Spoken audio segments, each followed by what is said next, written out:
Hello students, I welcome you again in my lecture series. अभी last lecture में हमने ऊडोगोनियम का systemic position, general characters, growth and vegetative reproduction पढ़ा था. आज हम स्टूडेंट्स ऊडोगोनियम का एसेक्सुअल रिप्रोडक्शन पढ़ने जा रहे हैं कि ऊडोगोनियम में अलैंगिक जनन किस प्रकार से होता है. ये हम पढ़ चुके हैं. एसेक्सुअल रिप्रोडक्शन, अलैंगिक जनन इन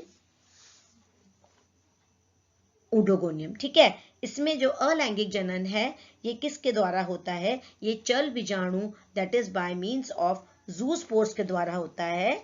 इसमें जो वृद्धि काल मतलब जब ग्रोथ होती है तो जो चल बीजाणु के निर्माण अति सामान्य क्रिया के द्वारा होता है. इसमें क्या होता है, जब कोई भी ढक्कन कोशिका, कैप सेल की जो कोशिका है चल बीजाणु के समान व्यवहार कर सकते, मतलब दे रिप्रेजेंट लाइक जो capsules except the holdfast region, मतलब जो सबसे नीचे वाला रीजन जब अपने डायग्राम में देखा था ना, नीचे वाला जो संलग्नक जिसे अपन कहते हैं, उसके अलावा सारी चीजों हैं कैपेबल होती हैं. They produce zoospores. सर्वप्रथम चल बीजाणुधानी के जीव द्रव्य में संचित भोजन क्या होता है, वो एकत्रित हो जाता है. और जो बीजाणुधानी की जो भित्ति है, मतलब जो वॉल है, वो जीव द्रव्य से पृथक होकर गोल और अंडाकार राउंड बन जाती है. Zoospore formation cell contents contract slightly and they form the cell wall. ठीक है. अब क्या होता है, ये जो है ये गोल अंडाकार हो जाता है और केंद्रीय राजधानी जो इसमें मतलब सेंट्रल वैक्यूल जो होती है वो इसमें विलुप्त हो जाता है. मतलब इसका जो बेसल रीजन है इस पे एक निकुला सिरा, जैसे काचाब एरिया, क्या कहते हैं, काचाब एरिया मतलब हाईलाइन एरिया. ठीक है, वो दिखाई पड़ता है, प्रकट होता है. और इस क्षेत्र के आधार पर एक छोटा सा one side of the protoplast दिखाई देता है. ठीक है. और फिर इसके जो बेस पे, जो काकचाब एरिया के बेस पर एक ring of basal granule appear, छोटा सा एक घेरा दिखाई देता है, कणिकाएं, और एक दूसरे से ये तंतु में सूत्रों द्वारा जुड़ी होती हैं और प्रत्येक आधारी कण से एक पक्षम के द्वारा निर्माण का काकचाब क्षेत्र मतलब सब टर्मिनल स्थिति में पक्षमुख का एक घेरा बना, एक सिंगल फ्लैजिलम इससे अराइज घेरा बन जाता है.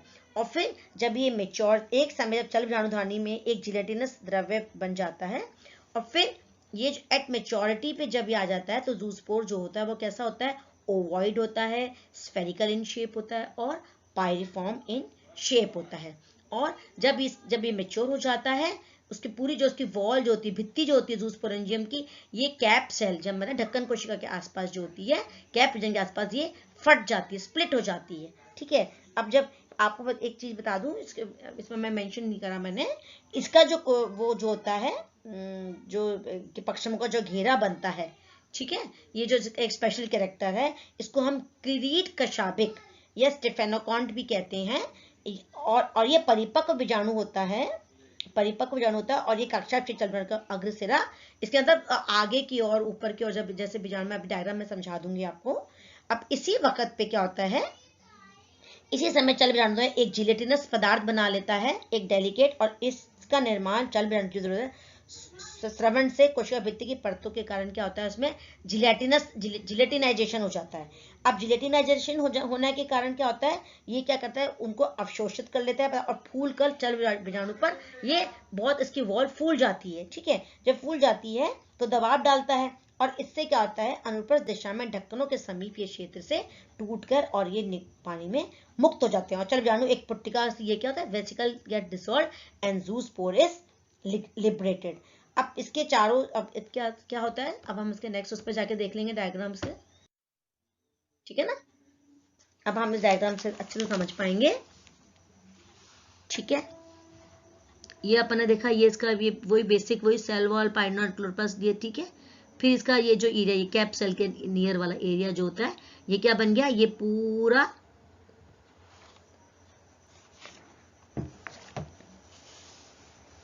एरिया जो है चल बीजाणुधानी ज़ूस्पोरेंजियम बन गया. ठीक है. ये ठीक है.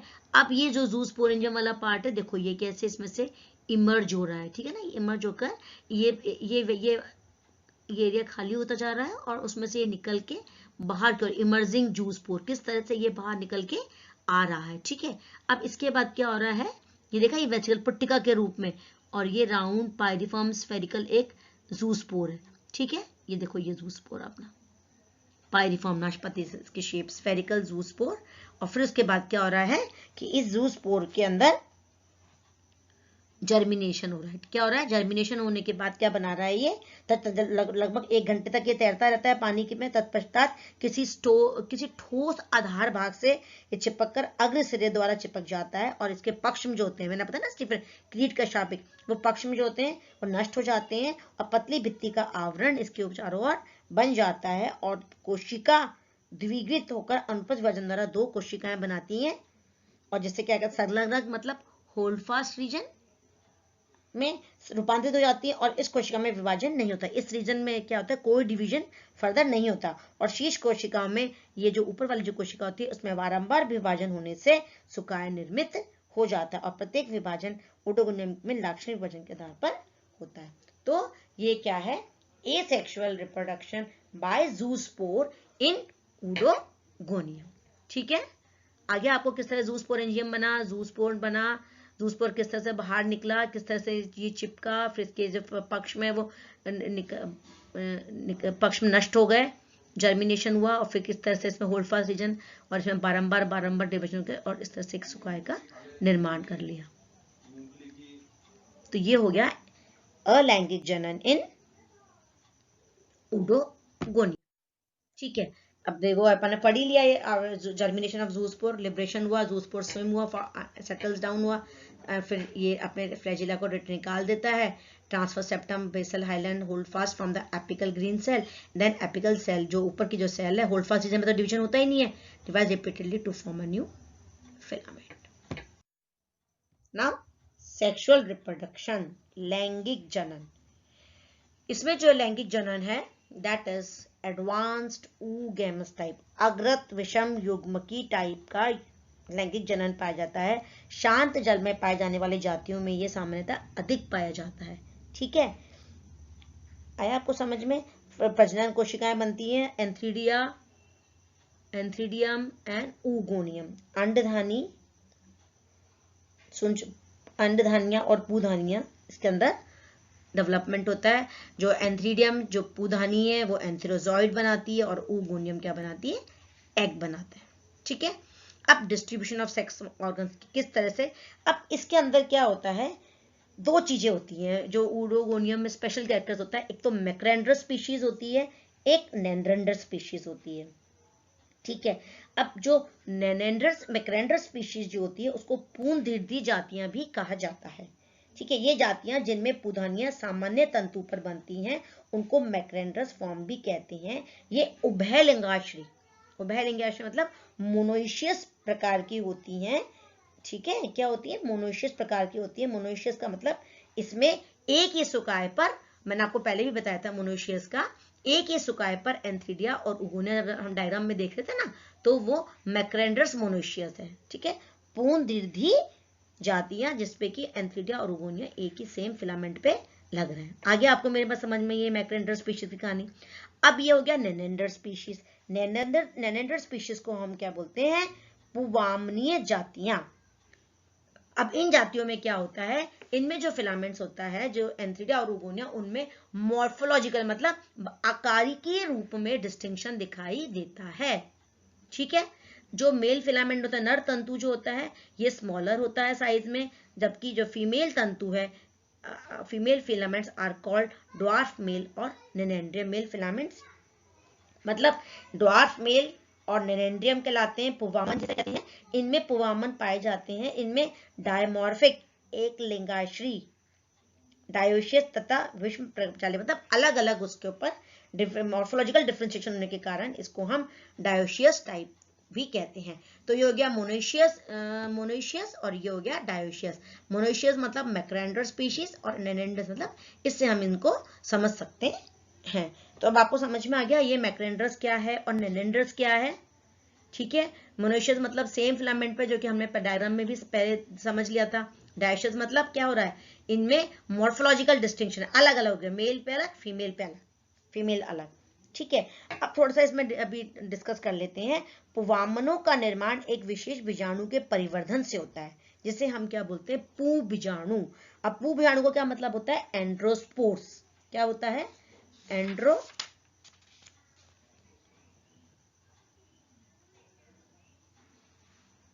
एंड्रोस्पोर्स होता है। एंड्रोस्पोर्स को बोलते हैं पू बीजाणु।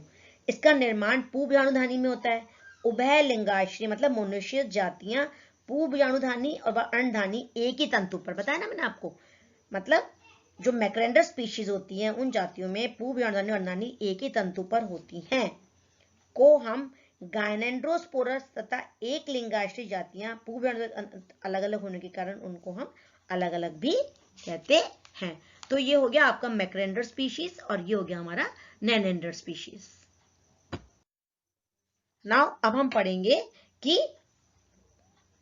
ये तो गया डेवलप, अब हम पढ़ेंगे कि एंथ्रीडियम मतलब पूधानियों का निर्माण, पूधानी एंथ्रीडियम का डेवलपमेंट किस तरीके से होता है। Antheridium any cell of the filament with apical cell function as the antheridial mother cell, ठीक है ना, आगे आपको समझ में। एपिकल सेल के पास की जो ऊपर की जो कोशिका होती है कोई भी वो अपने आप में एक एंथ्रीडियल मदर सेल की तरह बिहेव करने लगती है, ठीक है। और फिर ये जो एंथ्रीडियल मदर सेल्स हैं इनमें क्या होता है, इनमें लगातार डिवीजन होने से इनमें ऊपर smaller antheridial cell and a lower larger must sister cell बन जाती हैं। लोअर सिस्टर मतलब भगिनी कोशिकाएं, जो सिस्टर सेल होता है भगिनी कोशिकाएं बन जाती हैं। और फिर इनमें क्या होता है, सेवरल डिविजन्स होते हैं, सेवरल ट्रांसवर्स डिवीजन, बारंबार विभाजनों से पूधानियों की एक श्रृंखला बन जाती है और उसमें 20 to 40 फ्लैट यूनिन्यूक्लिएट पूधानियां हो सकती हैं। और प्रत्येक पूधानी का जीव द्रव्य भित्ति से सिकुड़कर दो खंडों में विभक्त हो जाता है। और प्रत्येक खंड जो होता है, ये प्रत्येक जो होता है वो क्या करता है, मेटामॉर्फोसिस हो जाता है, किसमें, पूमणु एंथेरोजॉइड में परिवर्तित हो जाता है। और क्या होता है फिर से, प्रत्येक पूधानी से 4 पूमणु 4 एंथेरोजॉइड बनते हैं। और जो ये जो पूमणु होते हैं वो किस प्रकार के होते हैं, पूधानी से जब पूमणु भी पाया जाता है, पूमणु की विभक्ति पूधानी के अंतस्थ सिरे पर दरार बनने से होती है। और प्रत्येक पूमणु एंथेरोजॉइड क्या होता है, एक कोशिकी यूनिसेलुलर, यूनिन्यूक्लिएट एक केंद्र की और बहुपक्ष मल्टीफ्लैजिलेट, आगे समझ में, एक कोशिकी एक केंद्र की और बहुपक्षमी 30 to 40 उसमें जो फ्लैजिलेट स्ट्रक्चर्स होते हैं, कुछ जातियों में पक्ष में पूमणु की लंबाई से भी अधिक लंबे पाए जाते हैं। इस प्रकार चल बीजाणु की तुलना में कम परंतु संरचना समान टाइप की ही होती है।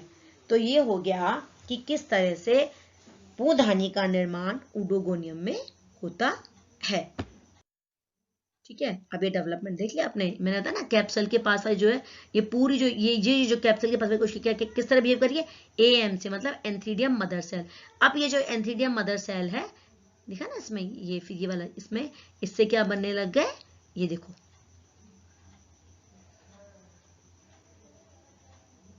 ठीक है, एंथ्रीडियम, यंग एंथ्रीडियम बना, ठीक है। और फिर ये जो यही इसी के पास में ही इसमें स्प्लिटिंग हो जाती है और ये एंथेरोजॉइड इसमें से स्प्लिट होकर बाहर निकलते हैं एक वेसिकल के फॉर्म में। ये देख रहे हैं आपसे, मल्टीफ्लैजिलेट, यूनिन्यूक्लिएट एंड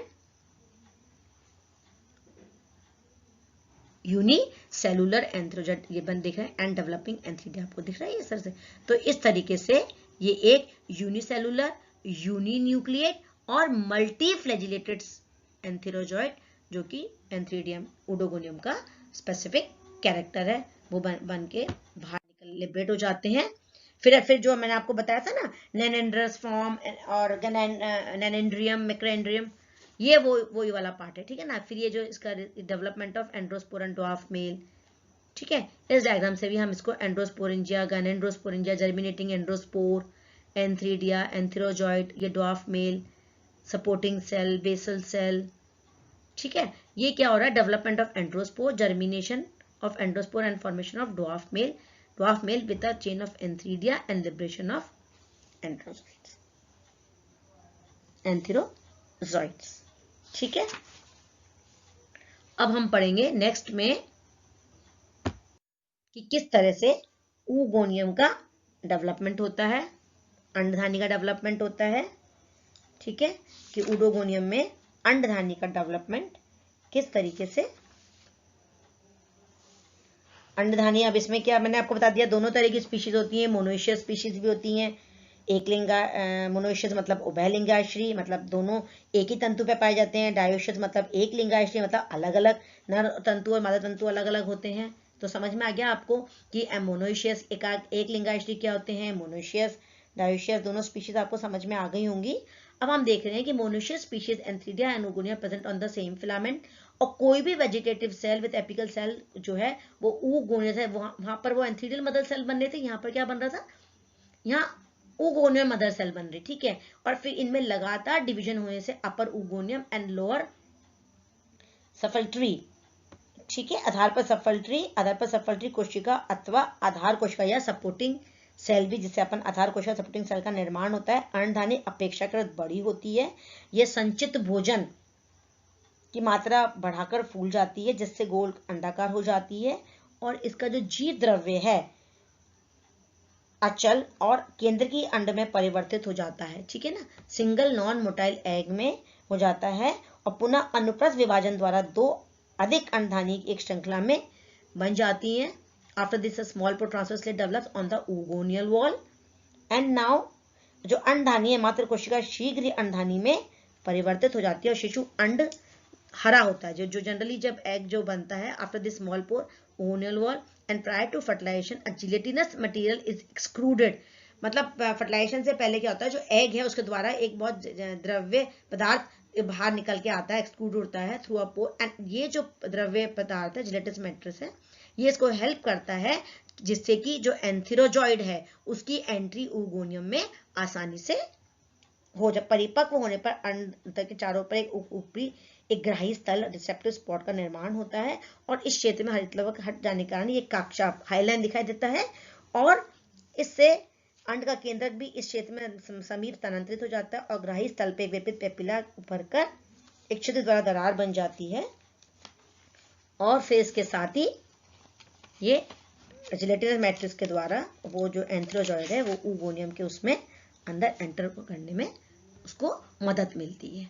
तो किस तरह से oogonia बना और किस तरीके से एग के अंदर एंथेरोजॉइड की oogonia के अंदर इसकी डेवलपमेंट ऑफ oogonia देखा आपने, कैप सेल के पास वाली जो सेल है ये क्या बन गई, oogonia मदर सेल, सप्टी फेज के अंदर डेवलपमेंट हुआ, और डेवलपमेंट के साथ साथ में ये देखा ना इसके एक स्ट्रक्चर बन गया, रिसेप्टिव पॉइंट कक्षाप क्षेत्र से अपन बोलते हैं, ये म्यूसिलेज मैट्रिक्स इसमें से बाहर निकल के आ रही है, देखा ना मैट्रिक्स, और फिर इसमें के अंदर इस म्यूसिलेज में क्या होता है, एंथेरोजॉइड एंटेंगल हो जाता है, और इसका एग से आके फ्यूज हो जाता है, और क्या स्ट्रक्चर बन जाता है, जाइगोट, जो कि डिप्लॉयड होता है, ठीक है। फिर इसके अंदर ये फर्टिलाइजेशन, ये मेल न्यूक्लियस, ये एग में आया, ये एग ये मेन न्यूक्लियस इसके अंदर इस ग्राही स्थल से अंदर आया, ठीक है, और फिर ये क्या बन गया, जाइगोट बन गया, और जाइगोट यहाँ पर क्या है, डिप्लॉयड है, 2n है। अब इस जाइगोट में जो कि डिप्लॉयड 2n जो ये सिर्फ ये एक बहुत कम समय के लिए पार्ट टाइम के लिए रहता है, और फिर अब इसमें क्या हो रहा है, ये अर्धसूत्री विभाजन हो रहा है। अब इससे क्या बन गए, 2 से फिर ये 4 बन गए, तो ये सब क्या हो गए, हैप्लॉइड स्ट्रक्चर्स होते हैं, और ये जो हैप्लॉइड जो स्ट्रक्चर्स हैं ये रप्चर जाते हैं जाइगोट वॉल से वेसिकल फॉर्म में, और इनको हम क्या बोलते हैं,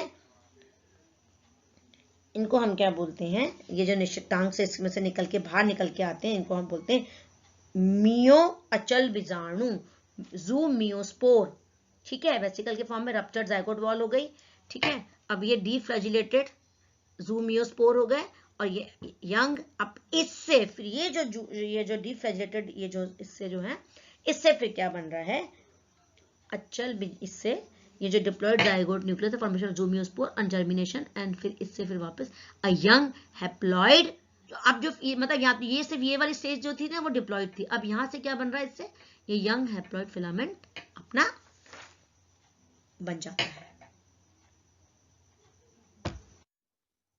फर्टिलाइजेशन मैंने आपको बता दिया, कीमोटैक्टिकली वो जो इसमें से ऊज आउट होता है मैच्योर oogonia में, और फिर one fuse with active form diploid zygote अपने पढ़ ही लिया, फिर जाइगोट सिक्रीट करता है 3 wall of its own and become reddish brown in colour, फिर ये zygote settle on the bottom of the pond, फिर फेवरेबल कंडीशन आती है, जर्मिनेट होता है, फिर जो डिप्लॉयड न्यूक्लियस जो जाइगोट का था वो मियोटिकली होता है, फिर क्या बनती है फोराप्लेट अपने डायग्राम में देखा, ठीक है ना। अब ईच यूनिन्यूक्लियेट सेगमेंट मेटामॉर्फोस इनटू मल्टीफ्लैजिलेट ज़ूस्पोर, जो कि इसको हम बोलते हैं ज़ूमियोस्पोर, ठीक है ना। फिर rupture of zygote wall, zoospore liberated and then behave like, ये जो ज़ूस्पोर है जो अब जो बन रहा है ये हैप्लॉइड जो है ये कैसे कि एसेक्सुअल में जो अपन ने ज़ूस्पोर डेवलपमेंट पढ़ा था उसके समान ये बिहेव करते हैं, और the zoospore result in the formation of haploid filament. Alternation of generation, ये डिप्लॉइड स्टेज होती है, ये बहुत शॉर्ट लिव्ड होती है वो जाइगोट वाली, and the diploid nucleus of zygote forms 4 haploid zoospore followed by meiotic division, and life जो है वो जनरली क्या है, हैप्लॉइड टाइप की, प्रीडोमिनेंट टाइप की इसमें लाइफ साइकिल होती है। ये डायग्राम्स हैं इसके लाइफ साइकिल ऑफ, ये उडोगोनियम में oedogonium, antheridium, oogonium, egg, antherozoid, fertilization, zygote, ये सब 2x, meiosis, zoospore, germination, and oedogonium, macrandrous monoecious. अब मैक्रेंड्रस मोनोइशियस मतलब एक ही फिलामेंट पे मेल और फीमेल के अंदर अपने को मिलेगा, ठीक है ना। ये ज़ूस्पोरेंजियम, ज़ूस्पोर, फिर जर्मिनेशन, और ये ठीक है। अब नेक्स्ट इसमें जब लाइफ साइकिल हम देखेंगे, ये मैक्रेंड्रस डायोशियस फिलामेंट, अब इसमें मेल फीमेल लग रहा है, एंथ्रीडियम, उगोनियम, एंथ्रियोजॉइड, एग, फर्टिलाइजेशन हो गया इन दोनों में। अब जब इन्हें फर्टिलाइजेशन हुआ तो क्या बन गया, जाइगोट एक्स, 2x। अब इस 2x जाइगोट में क्या हो रहा है, मियोसिस हो रहा है, तो ज़ूस्पोर एक्स एक्स, ये 2 ज़ूस्पोर बने, और फिर इनमें क्या हुआ, ये जर्मिनेशन हुआ, और इस तरीके से ये zoosporangium, zoospore, germination and asexual reproduction, और ये इसमें सेक्सुअल रिप्रोडक्शन, जिसमें सिर्फ ये जो पार्ट है वो 2x है। तो हैप्लॉइड पार्ट ज्यादा इसमें लंबे समय तक डोमिनेट रहता है जबकि, ठीक है। ये androsporangium, androspore, germination of filament, dwarf male, antheridium, oogonium, egg, antherozoid, इससे एंथ्रीडियम से antherozoid, fertilization, zygote, meiosis, zoospore, germination. So this ये सारी ये लाइफ साइकिल